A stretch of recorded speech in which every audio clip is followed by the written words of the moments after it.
Selamat datang kembali di penelahan kita. Kali ini kita akan fokus ke bab 25 dari tulisan Peter Drucker. Ini bagian yang provokatif banget judulnya. Kewarganegaraan melalui sektor sosial. Mungkin pas Anda lihat judul ini langsung kepikiran, loh apa hubungannya ya organisasi nirlaba sama konsep kewarganegaraan? Ternyata Drucker punya pandangan yang cukup unik, mungkin agak mengejutkan juga. Oke, jadi berdasarkan materi yang kita punya nih, misi kita hari ini itu membongkar argumen Drucker. Gimana dia melihat sektor ini yang sering kita anggap ya tempat amal atau kegiatan sukarela gitu loh ya. Justru dia lihat ini sebagai fondasi krusial buat komunitas dan partisipasi aktif warga negara. Apalagi di era yang dia sebut masyarakat pasca kapitalis. Era di mana pengetahuan dan organisasi jadi pusatnya. Bukan lagi modal industri doang.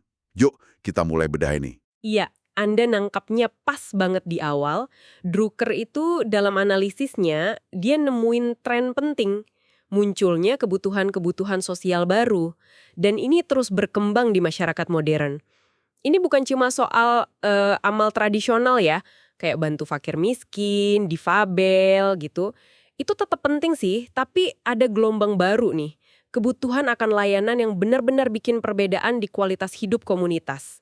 Contohnya ya, layanan pendidikan kesehatan preventif, terus program pendidikan berkelanjutan buat orang dewasa, atau dukungan buat keluarga single parent yang makin banyak kan sekarang.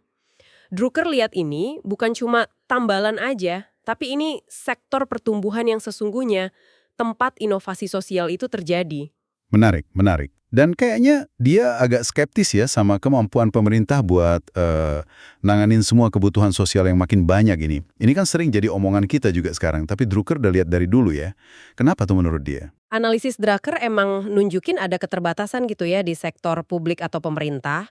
Dia nunjukin kalau setelah puluhan tahun banyak program sosial pemerintah, banyak diantaranya ya, niatnya mungkin baik ya, tapi ternyata gagal ngasih hasil yang signifikan, yang berkelanjutan gitu, nggak sesuai harapan lah.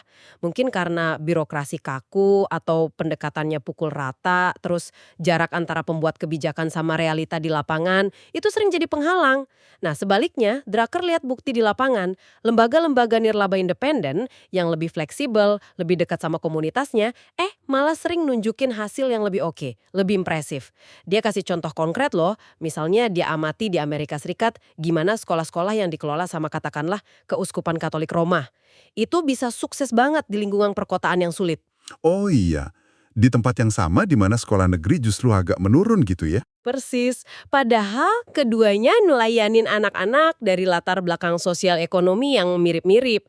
Contoh lain yang kuat banget itu soal penanganan kecanduan. Kata Drucker, keberhasilan lawan alkoholisme sama narkoba itu lebih banyak datang dari inisiatif nirlaba independen, kayak Alcoholics Anonymous, AA itu. Yang basisnya komunitas itu ya, saling dukung. Betul, bukan cuma dari program rehabilitasi pemerintah aja. Oke. Jadi ini bukan sekedar soal siapa yang lebih efisien ngasih layanan sosial ya. Kayaknya Drucker lihat ada peran yang lebih mendasar lagi nih. Apa ini yang bikin dia sampai ke gagasan soal sektor ketiga? Sesuatu yang beda dari bisnis dan pemerintah. Nah, ini dia poin kuncinya. Tepat sekali. Drucker memang memperkenalkan dan bisa dibilang memperjuangkan konsep sektor sosial otonom ini sebagai sektor ketiga yang vital banget dalam struktur masyarakat modern. Fungsinya, kata dia, ada dua lapis. Lapis pertama, ya yang kelihatan jelas lah ya, menyediakan layanan sosial penting yang dibutuhin masyarakat. Terutama layanan yang susah atau nggak efektif kalau diurus pasar atau birokrasi pemerintah. Tapi, lapis kedua ini nih yang menurut Drucker jauh lebih fundamental dan sering kita lupain, yaitu peran sektor sosial dalam memulihkan kewarganegaraan yang bermakna. Drucker itu khawatir, di dalam negara raksasa atau megastate modern yang gede banget, kompleks, sering terasa jauh, partisipasi warga negara yang aktif dan bertanggung jawab itu makin susah diwujudkan. Iya juga ya. Peran kita apa sih selain nyoblos pas pemilu sama bayar pajak? Kayak gitu kan rasanya. Nah, itu dia. Rasa terlibat langsung, rasa memiliki, kemampuan buat bikin perbedaan nyata di komunitas sendiri, itu kayak terkikis. Sektor sosial yang otonom inilah, kata Drucker, yang nyediain ruang penting buat individu buat ngerasain lagi agensinya, buat kontribusi langsung, buat ngejalanin peran kewarganegaraan yang aktif dan memuaskan. Ini bukan tambahan doang, tapi kebutuhan buat demokrasi yang sehat. Wah, itu dalam banget sih. Dan relevan banget sama perasaan banyak orang sekarang ya, perasaan bahwa sistemnya gede banget, kita cuma bagian kecil.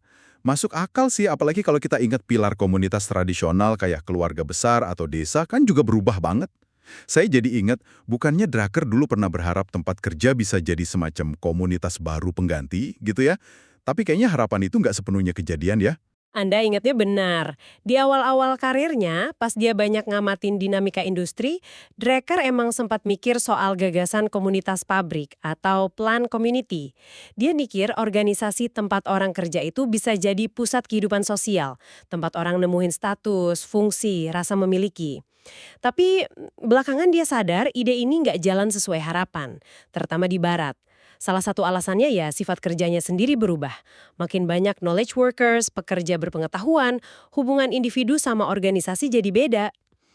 Oh, jadi mereka lihat kantor cuma sebagai alat aja gitu, buat karir. Kurang lebih gitu. Para profesional ini cenderung lihat organisasi lebih sebagai wahana buat capai tujuan karir, pengembangan diri.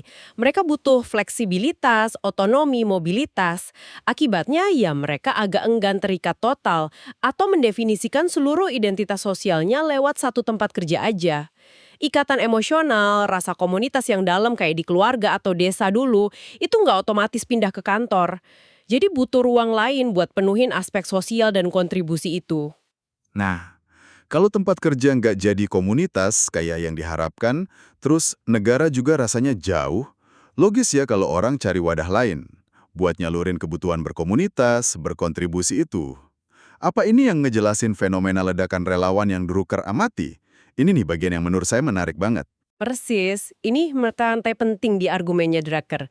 Gagalnya atau terbatasnya tempat kerja sebagai sumber utama komunitas, itu ngebuka pintu buat sektor sosial ngisi peran itu. Drucker ngamatin dengan tajam, ada lonjakan partisipasi relawan yang luar biasa, terutama di AS pas dia nulis itu. Puluhan juta orang dewasa nyumbangin waktu mereka rutin, seringnya beberapa jam seminggu, buat macam-macam organisasi nirlaba. Dan dia prediksi ini bakal terus naik. Yang lebih penting dari jumlahnya, itu perubahan peran relawan ini. Drucker nekenin, mereka bukan lagi sekedar pembantu atau tenaga tambahan. Oh, bukan cuma ngerjain tugas-tugas ringan gitu ya? Bukan.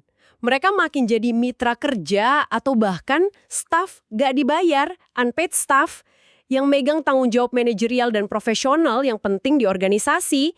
Banyak dari mereka itu orang-orang terdidik, profesional, usia 30-an, 40-an. Yang lagi di puncak karir di swasta atau pemerintah, tapi milih dedikasiin keahlian dan waktunya di sektor sosial. Dia kasih contoh lagi nih yang jelas banget. Di beberapa keuskupan Katolik di IS, dia lihat gimana perempuan awam, jadi bukan biarawati ya, ngambil peran sebagai administrator paroki. Serius? Ngurusin manajemennya gitu? Ya, mereka tanggung jawab penuh buat manajemen administrasi, keuangan, program sosial, operasional paroki sehari-hari. Jadi pastornya bisa lebih fokus ke tugas spiritual, sakramental. Contoh lain itu Girl Scouts di AS, organisasi kepanduan putri yang gede banget. Itu sangat bergantung sama ratusan ribu relawan dewasa buat jalanin semua programnya, dari level lokal sampai nasional.